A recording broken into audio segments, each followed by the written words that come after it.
morning and welcome to newspaper headlines on Argate Radio, Argate TV. Today is Tuesday. Always, every Tuesday, we come your way to bring you newspaper review headlines.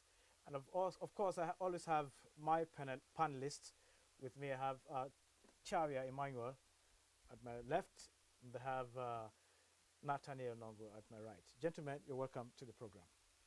It's a pleasure. What's up? Okay, so, but of course, before we begin to look at other newspaper headlines, let's begin with what the Argate newspaper, of course, not we say the Argate newspaper of repute. So that's what we're going to begin with. Unfortunately, we can't bring it on your screen now, but it's here. The first headline you have here, it's PDP summons Swam, Tsegba, and Tsumba others for alleged misconduct, anti-party activities. Other headlines you have there, it's a Benue government to establish marketing board, and you have widow, 6 children hospitalized after pap meal in Benue state, and hunger protest. Tinubu's address disconnected from people's realities. That is coming from Obi. At the bottom of the paper here, you have hold your governors accountable. Tinubu is saying that. So you can get all these stories from Argate newspaper.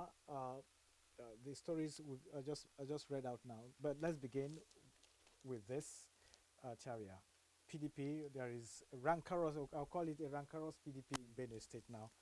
A tug of war, more or less, right from the moment they conducted the ward congresses. It has been a more topsy-turvy, going back and forth. Some have appealed that the results are not a true reflection of what they did, but the National Assembly, the national body of the party, seem to have ratified the results. So, but of course, and lately, I think yesterday, I saw some of them going to court. You think it's the best time for PDP to be making, to be having internal crisis when they're in the opposition? That is the question, $1 million question that some of us will be asking. That in the state and at the center, the PDP is not the government in power. But of course, it's the strongest opposition party, if you can say that. Amongst the opposition parties, the PDP would say they rank the highest. So, you know, towards the next election in 2027, the groundwork is being laid, and all the relevant parties are, working hard to maintain their strongholds. But from going from what Agate News has reported and from the feelers that one can get, it's normal in politics, actually, for these bickerings to occur when interests conflict with other powerful groups. From what I understand, the National Working Committee of the PDP has ratified the suspension of the state chairman and the secretary. And of course, going forward, the party at the state level is trying to. The other day, we heard the immediate past governor calling on all parties to come together so that they can resolve these matters amicably. On the surface, it looks. In politics, I'm not a politician in Mutal, but in politics, on the surface, it looks like there might be crisis, but beneath, all the gladiators may actually be eating food on the same table. Okay, Nat, now what's your own take on this PDP internal, or I'll call it the state internal crisis? Because the national also has its own. Yes. And so what's your own take? Well, I think the PDP as a main opposition party in the state should not be embroiled in any form of internal crisis at this moment. So, but the interesting thing is, politicians will always have a way of disagreeing, but in the end, they get to agree. Remember, Benue experience, the PDP issue is a reflection of what is happening with even the ruling political party in the state. You are aware of the fact that the APC, which is a party that is in control of the state, is also factionalized, and now the PDP coming up with its own issues. The gladiators there being summoned. Senator Suswam, a former governor of the state, Tengu Segba is a former speaker pro tempore, and Tsumba is also a former speaker of the State House of Assembly. And if all these gladiators have been summoned for alleged anti-party activities, as Agate newspaper is reporting. Well, I think the party have its own internal organs and structures of dealing with such issues. They get to ventilate their anger, their grievances within, and if they are conveniently handled, they could arrive at an amicable resolution. Remember, the party had its local world congresses to elect new leaders, and now they're preparing for the local government and state congresses. And you are aware of the fact that currently, with the whole challenges that they are facing, already it is said, it is reported that the tenure of the state executive committee of the party has expired, and a caretaker committee has been constituted to that effect, that is manning the activities of the party. So the main stakeholders in the PDP, under their leader, the immediate past governor of the state, His Excellency Chief Samuel Otom, and other key arrowheads in the PDP to galvanize the party together, because they need to re-strategize for future elections. The local government elections are upcoming, and as well, maybe in the future, the governorship which they have lost. So I think the crisis is not too good for the PDP at this time. As an opposition party, it needs to really put itself together to function better, to form a robust opposition to the government, and re-strategize with regards to taking over power. So I think the stakeholders, like I said, they all have a way of disagreeing and again agreeing. So the situation of the PDP now is like, taking the scenario of football, it's like someone who's already behind 2 goals, and the players are now bickering. But the bickering might actually be the reason why they would even come back from that 2 goals down and score. We see this in football. Thank you for the analogy, the beautiful analogy. Are you a geographer? Not on that extent. Dear viewers, that's an inside joke for the panelists. Okay, let's go to the next paper, which is Punch. Let's see how it punches us this morning. And the Punch newspaper carries the banner headline, says, FG governors reach 3 months agreement on LG allocations. This is cherry news, but why 3 months? The writer says, government worried over about 1990 era when LGs couldn't pay teachers, workers' salaries. Okay, that's a twist there. Above the nameplate, you have protests, inflation top as Council of State meets today. And marketers project 600 naira per litre for Dangote petrol. Okay. Tinubu unveils 30 hybrid of CNG buses. And quite a number of stories there to pick. But Mohbad's family opposes late singer's anniversary event. Okay, that's, But let's look at this LG. FG governors reach 3 months agreement on LG allocations. Government worried over, but this is the story here. Federal government and governors have reached a 3-month agreement. I just have a picture of them saying, Mr. President, please, don't cut it short. Give us 3 more months so that we can also have a hand on this month before it gets to the legitimate owners. Maybe the president said, no, it has to start this August. They said, no, Mr. President, calm down. Let the governors breathe. At least one.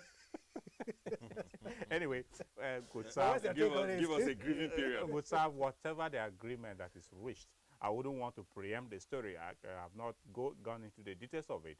And whatever the agreement that is reached for the local government autonomy concerning between the federal government and the governors should be in the interest of sustaining the grassroots as the third tier of government.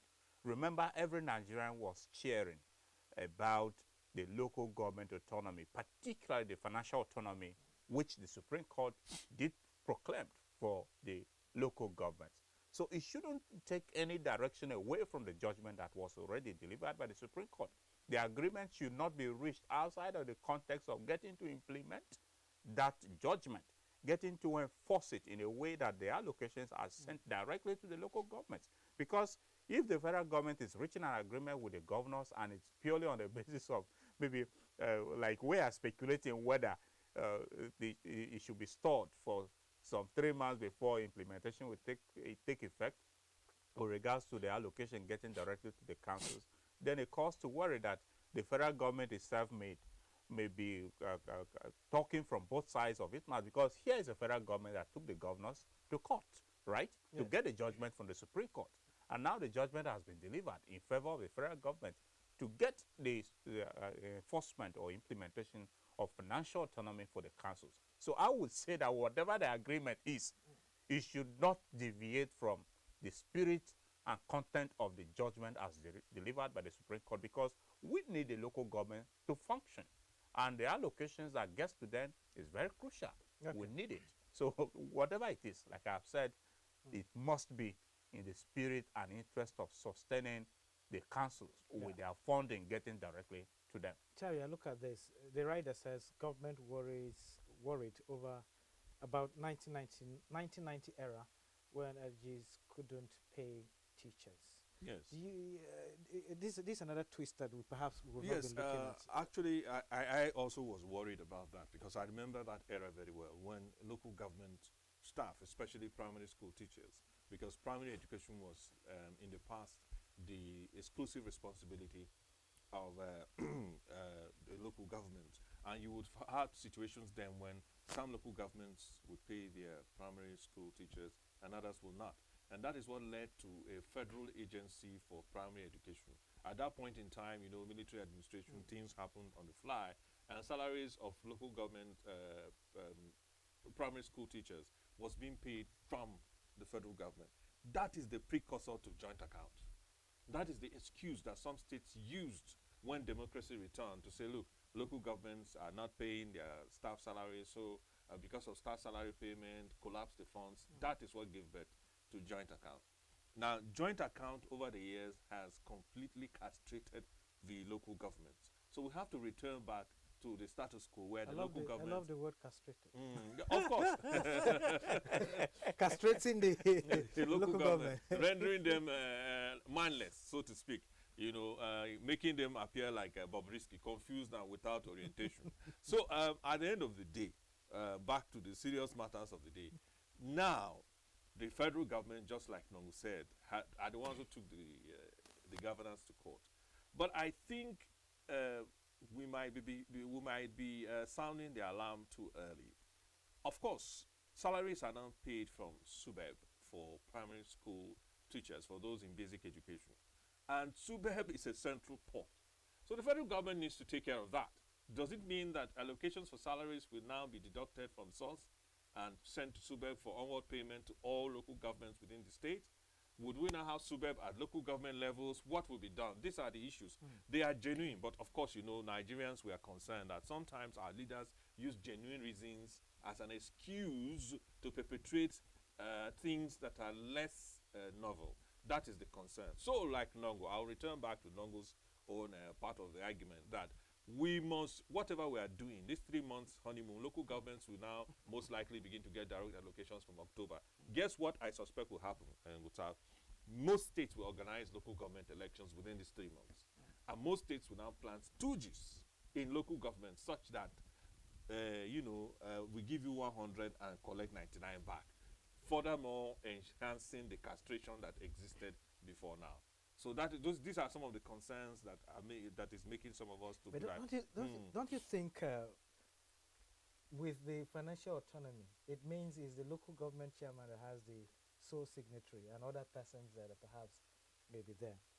If you there install is the unseen hand. The unseen hand. But it's a strong mind. It's whether you are being planted as a stooge or whatever. Somebody who has the willpower to do it will. We've seen governors who disobey their godfathers at the federal level. Absolutely. So, which is local government chairman can also do the same thing. The truth is, let this funding start getting to the local government directly. And we'll see what will happen. And let's see what the citizens will do. Because the citizens are capable of holding the local government chairman accountable. Right. Because if you hold them accountable and they don't explain what they have spent these funds doing, that is where it calls to question their actions of what the chief executives at the state level will be doing with them.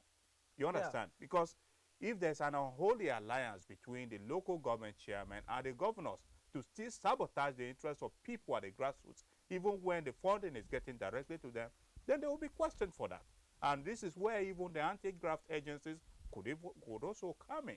I think we saw the news the other Absolutely, time. the EFCC said we, vowing to beam a special. Yes, yeah, yes. and I think that once local government autonomy becomes a thing, some of the palliatives that are sent to state governors in bulk will be distributed to the 774 local governments. Yes, but the question again, we need. When I read this this story, this headline, I was looking at it. I said, from what they are saying, this means it means that the resumption, the allocation will begin to reach the local government directly from in October. Between now and October, who takes custody of The state governors as the guardians. So that is another. As the school fathers of the funds. That is a serious so, concern. Another flaw there. So for now, Because the Mr. Supreme President, Court pronounced immediate enforcement. Yes. You understand? But later on, we would hear the Minister of Finance telling us that a certified true copy of the Supreme Court judgment has not been delivered to it, which is why the allocations are not yet being disbursed directly. But does the financial authority of this country need to get certified true copies? No, before they will really, enforce the for judgment? civil service processes, that needs to get to the Ministry of Finance, and it will get to. But this 3 months moratorium, it's not too long. It's not too long, but it's too much in the volume of the cash. Yes, especially what will be happening to it in the interim. In the interim, that's the question we should be asking, because the people, of course, we know that the rural people need to know what is happening, and for some states, you understand that for the past 1 year, nothing has happened in the local government. Some governors take interest. You know, this local government autonomy will reduce the pressure on capitals, because now local government headquarters will also have cash to play with, so to speak. You know, and once there is that funding available, many people will start returning back to their various local government headquarters, where action contracts and what have you so begin to happen. We shouldn't be saying local government chairman in the city, in the state capital, No. to as if it's a retirement or a place of opening their As if they are annexes. working remotely. Okay, 2 stories here. Let's marry them together. Marketers project 600 naira per liter for Dangote.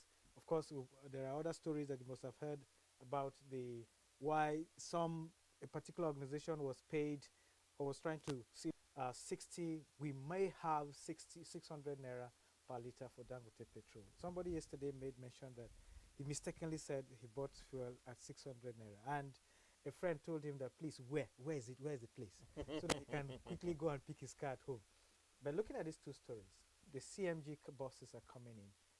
The projection that we're going to have 600 naira per liter. It's a cherry news. Well, you know, as far as I'm concerned, Dangote is getting crude in naira, and I was expecting the amount to be lower, but it's a start.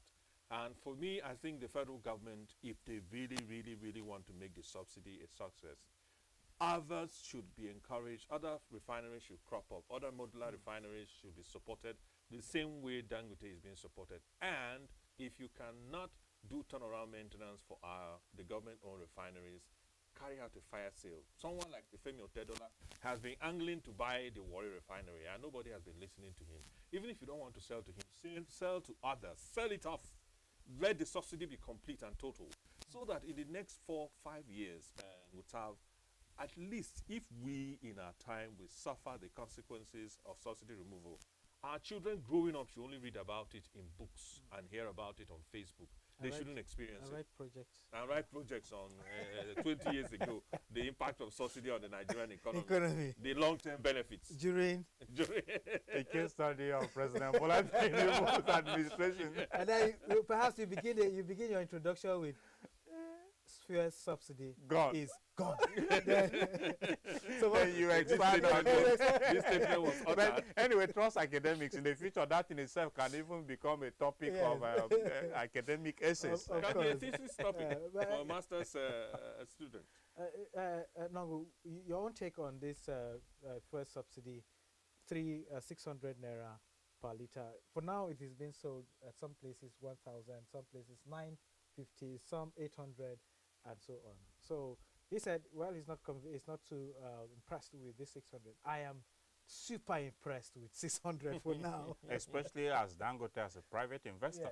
Because if it's a projection for now, but if it is true that once the refinery fully starts operations and it is actually selling petrol to Nigerians at that rate, for a private investor in the petroleum sector, it's a huge one for us to applaud in. That is, if at all it comes to fruition. Because for now, like the paper stated, marketers are only projecting. Could it be because the federal government has directed that crude should be sold to him in Naira? And if it is true that crude will be sold to him in Naira and he's willing that his refinery starts the production and Nigerians are able to get petrol at that price, fine. But beyond the Dangote refinery alone cannot sustain the economy of Nigeria. The consumption of petrol in this country may even be irrespective of the capacity his refinery may have. It may not sustain Nigeria. So we need to also get our public refineries reactivated, as it has been a long-term project that the government keeps talking about. Previous administrations have said the same thing, and even successive administrations have stated their readiness to get the refineries reactivated. So like Tiabi has said, getting the modular refineries to work to complement Dangote will be a good plus. But in the interim, given that he has been, the Nigerian Petroleum Corporation has been asked to sell crude to him in Naira, and if he starts production, he is able to sustain it at that price of 600 Naira. Come on, given the current hike of every other thing, including petrol, if Nigerians are able to get it at that rate, fine. Dangote should be applauded, if at all that is going to come into effect. Okay. The other side effect of that is that if the Dangote refinery actually can completely satisfy domestic need and still have about 40% oversupply for the West African and other markets. Now, the good thing is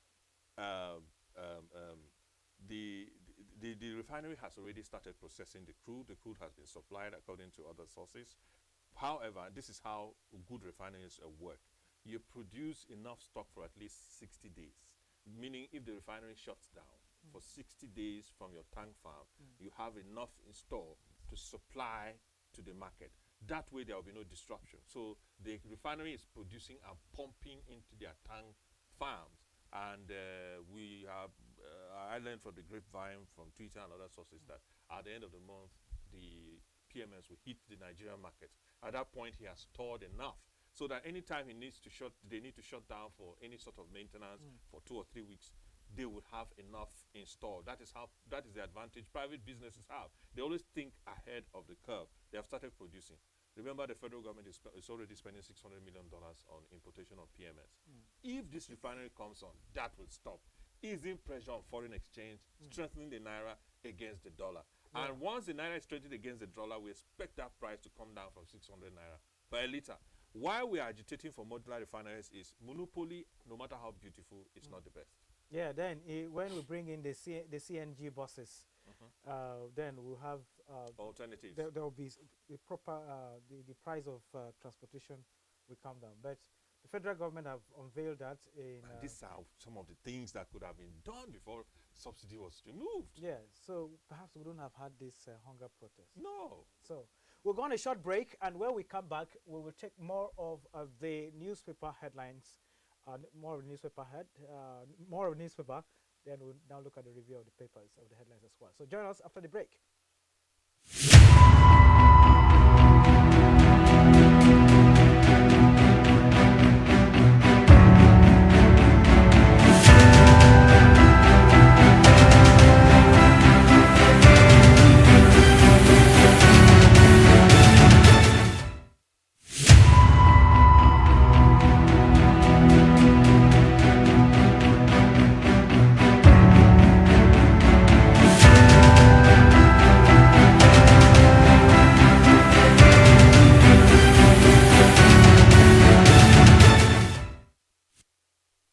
Okay, welcome back to the program, and let's go to Daily Trust. Daily Trust has this news story. Floods kill 7 in Jigawa. The other story there is probe 9 billion Olympics funding. Stakeholders tell Tinubu 9 billion. Hmm. Okay, gunmen killed 12 in Taraba, Zamfara, Niger, and Kaduna states. You have again just the above that same.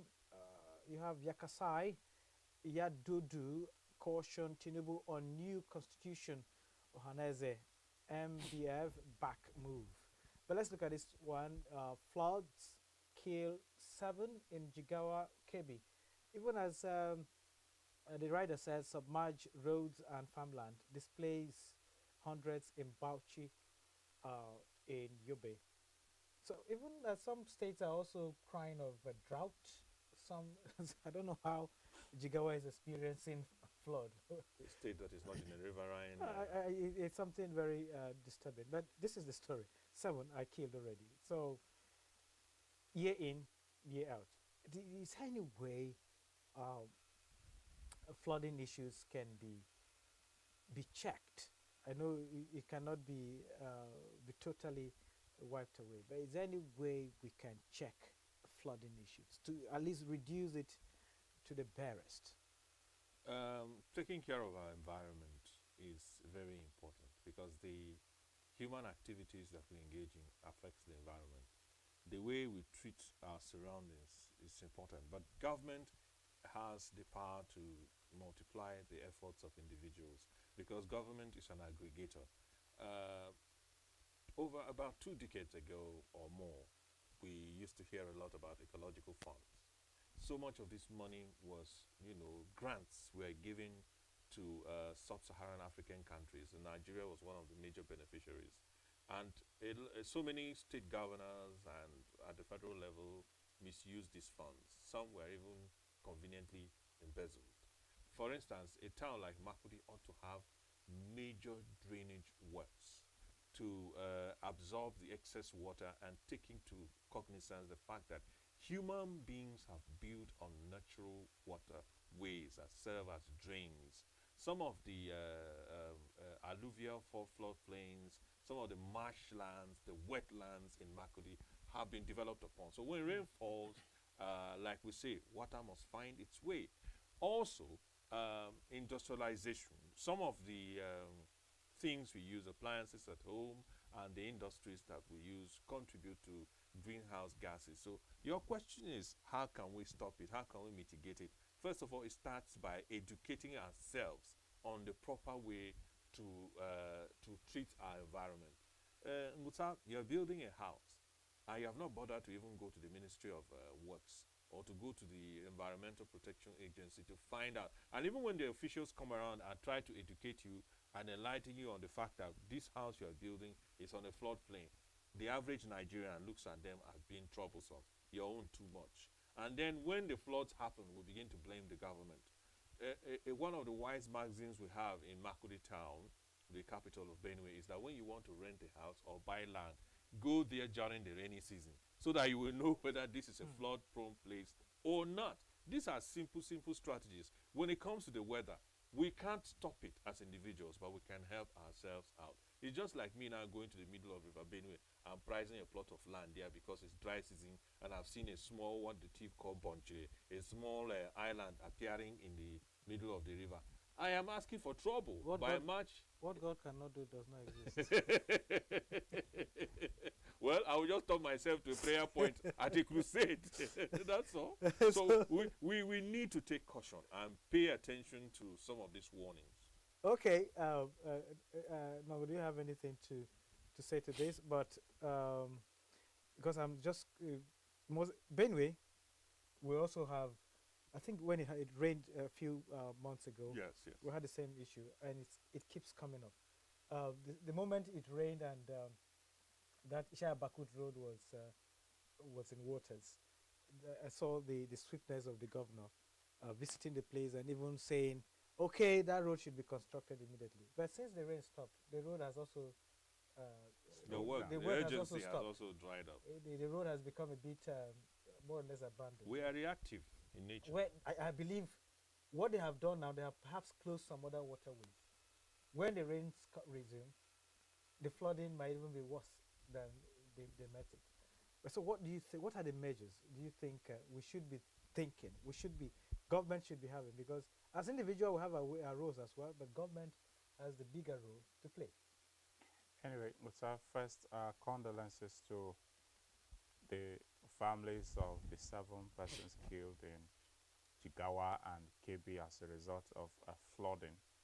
The natural disaster of flooding is one that has been reoccurring in virtually every part of this country. No part is insulated. But like you pointed out, even though it's also a natural disaster, there are man-made factors that could be greatly curtailed by the government.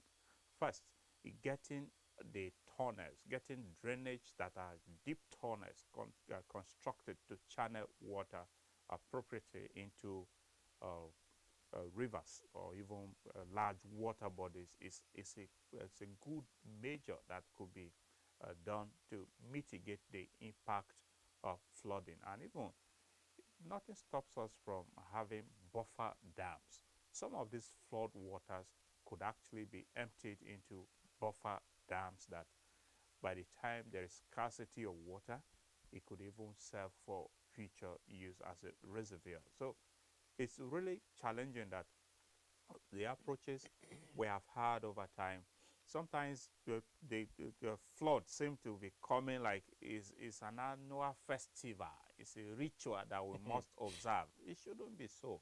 We shouldn't wait until the rains are down for measures that will control flooding to be activated. Even in dry time, dry season, identify areas where water overflows, where the challenge of flooding is prone, and that is when it is most desirable to start construction projects, channel drainage, large tunnels that empties this water appropriately.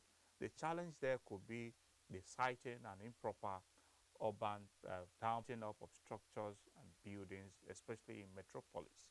So, and of course, the challenge of flooding, oftentimes it has been experienced in urban centers, even rural communities, although there are some riverine, like by your estimation, KB and Jigawa seem to be an upland state. So one is wondering where flooding has become a major issue there. But again, it behoves the government to be more proactive to measures that will address the challenge, one of which, like I stated, getting proper tunnels, deep tunnels that empties this water into large volumes, and even constructing buffer dams that could serve as a reservoir is a measure that government needs to think in the direction to control the impact of flooding. Javier, let's look at this one just quickly. Probe 9 billion Olympics funding. Stakeholders tell Tinubu. Nigeria came out without a medal in the 2024 Paris Olympics. The last time we came out without a medal was in 2012. And so, huge, big money. This is more than, I don't know, combining the local government of Benue states, combine all their allocation. I don't think it's not up to 9 billion. So you're taking more or less, this could be more than like 2-3 most local governments or 3 states, local governments in 3 states before you get there. So 9 billion gone in 3 weeks or less. Like that. Yes. And No nothing medal. to show for it. Nothing. Is Well, it a waste? Nigeria won medals indirectly. There are some Nigerians who represented other countries. Shot put for America. But they were not funded. Samuel part of Morodion this played 9 for billion. Spain. Well, that's the light-hearted approach to it.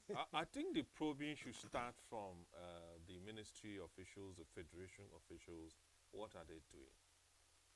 This money was released. If you are spending money at the point of need without a plan before that point of need, you will not get the best.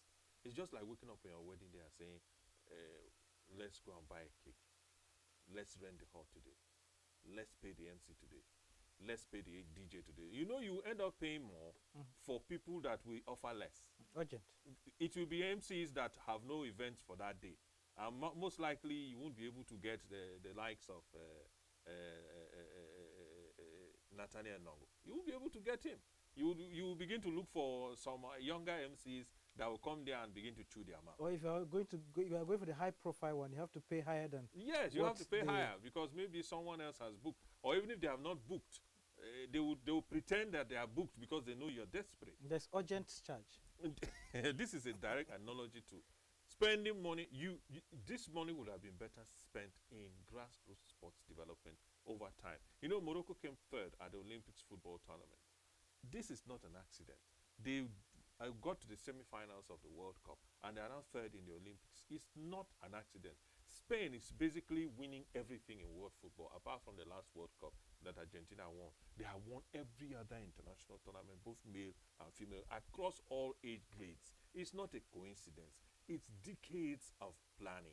Instead of applying that amount of money and taking over 80 people to the Olympics, let's fund grassroots development, real grassroots development. This dovetails us back to autonomy. Because when local government autonomy is enshrined, then you can begin to spend, you know, those days there used to be the Youth Sports Federation of Nigeria, USFOR. That organization, sorry to say this word again, has been castrated. Maybe we should have, we should begin to also see how we can decentralize the sports.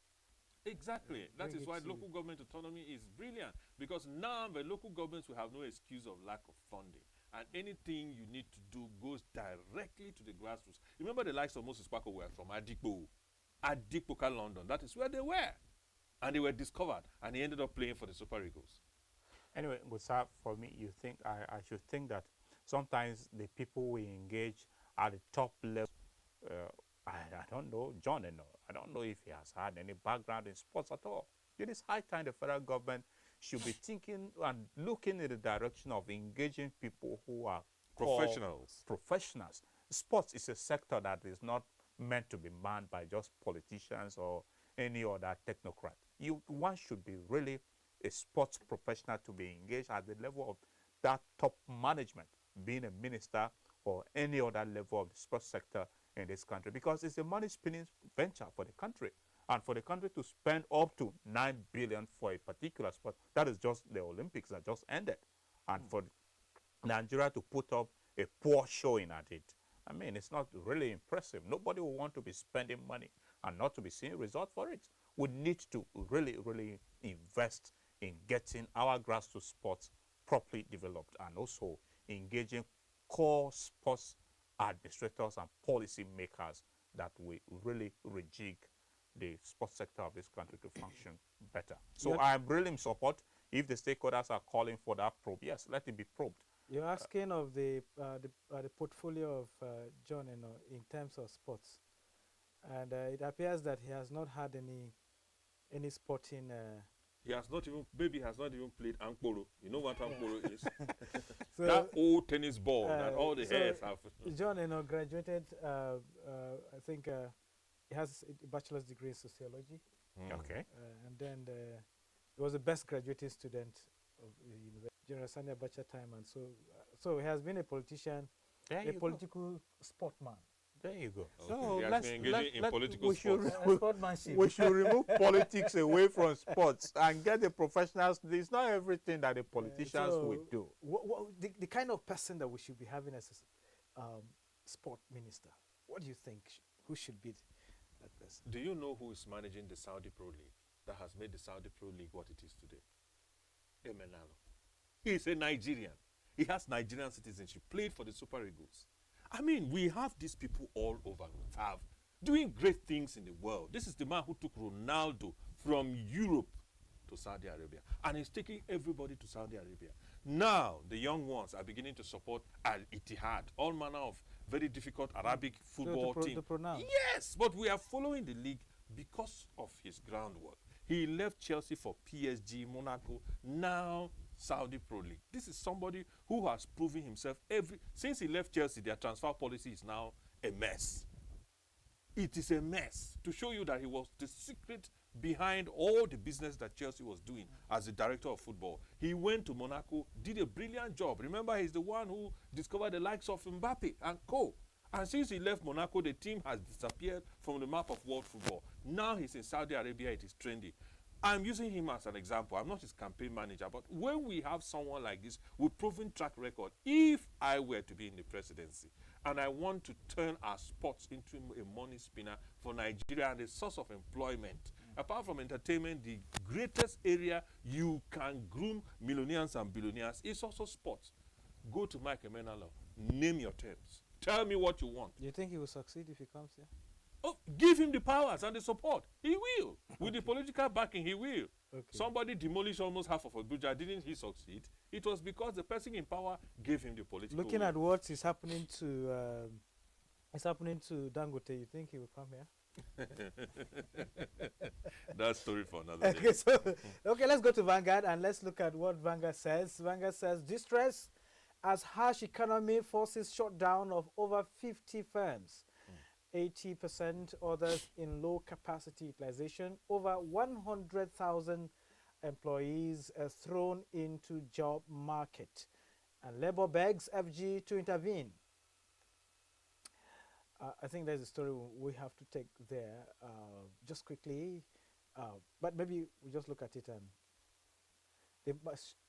the economy, of course, we've talked about this over and over again. But the worry, some part of it, is the number of people who are now going into the labor market.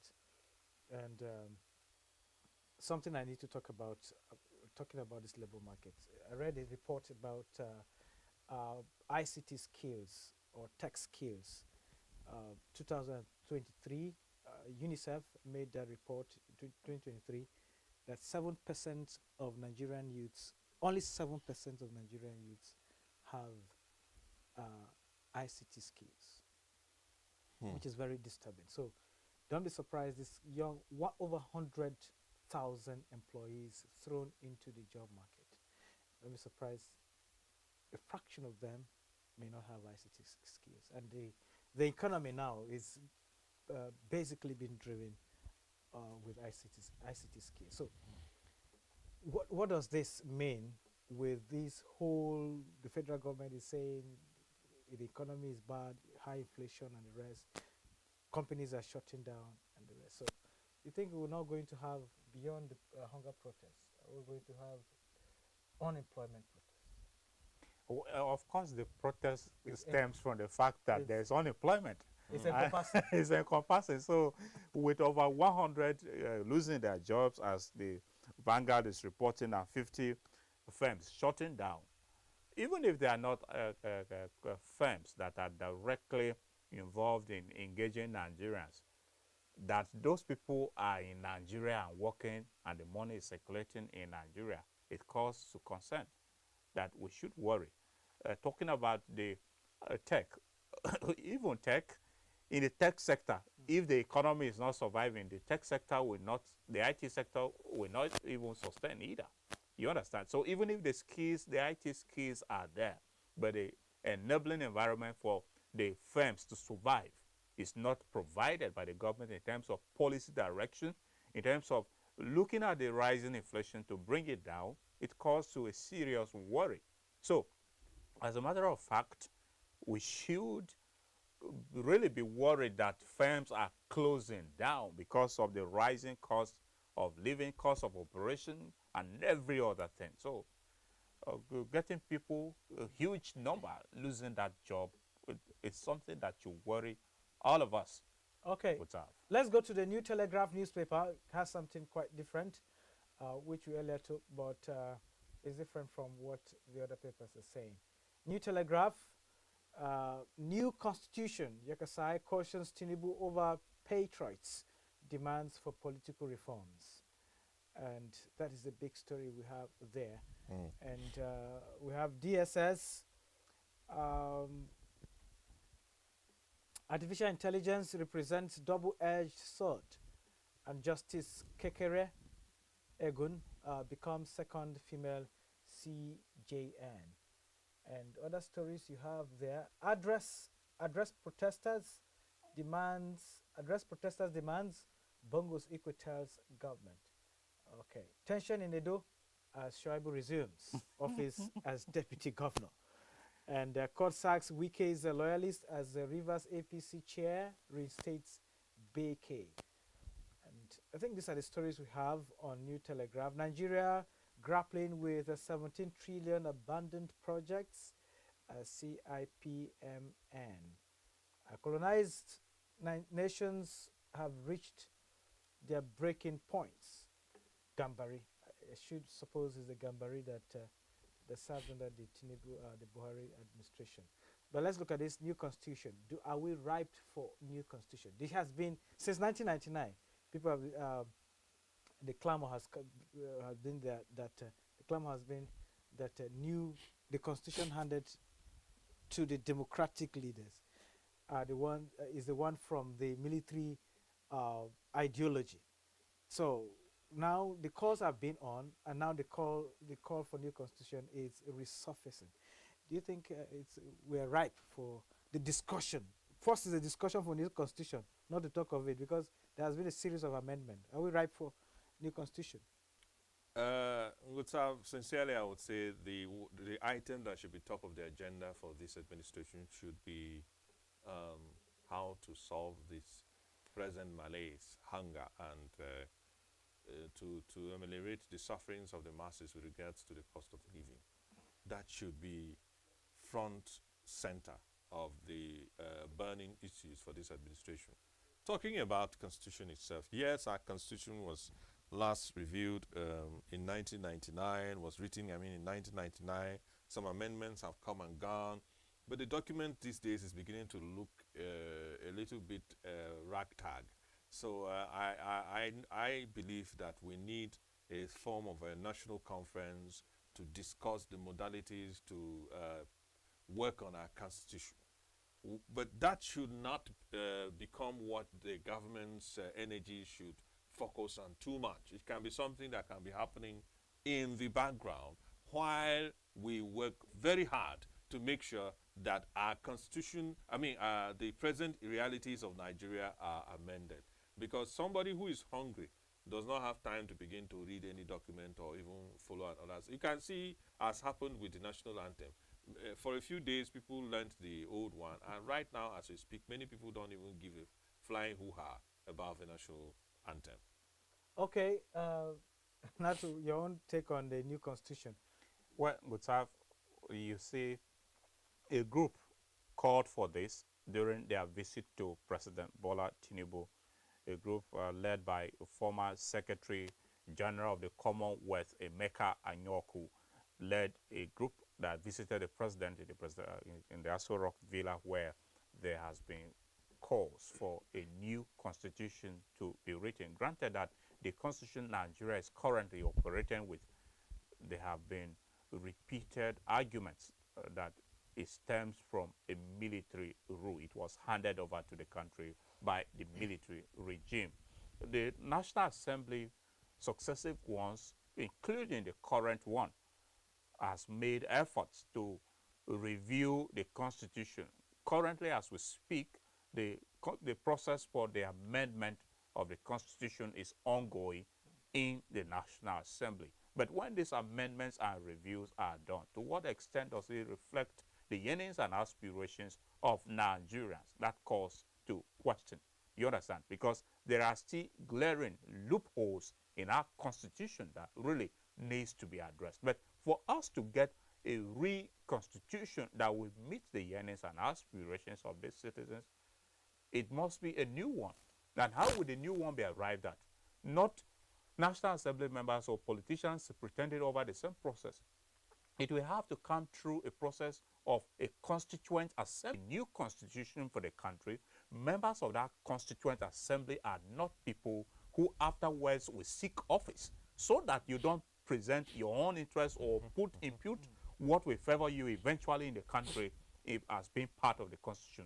But again, why I agree that we need a new constitution, it shouldn't be the top agenda in the country right now. I go with Chariab's submission, because if the government will go in the direction of a new constitution, having to get a constitutional assembly, it may be distracted to address the immediate challenges Nigerians are facing at the moment. So if we should get that done, not in the immediate, but in the long term, the direction of that should be looked into. But I really doubt if there is any sitting president who will want to have a constituent assembly to draft a new constitution with some members of that committee or that assembly not wanting to seek future political office in the country. That is where the question really needs to be resolved. And on that note, we have to come to an end of of this program. Gentlemen, I thank you both for coming on the program and sharing your thoughts on Our Gate newspaper headlines review. Okay, we'll return your way Tuesday again, but of course, maybe within the week we'll also come your way to bring you some the newspaper, the program. Keep watching Our Gate TV. Other programs will come after now and every other day as well. My name is Benjamin Gutav, and I say see you next time. Bye-bye for now.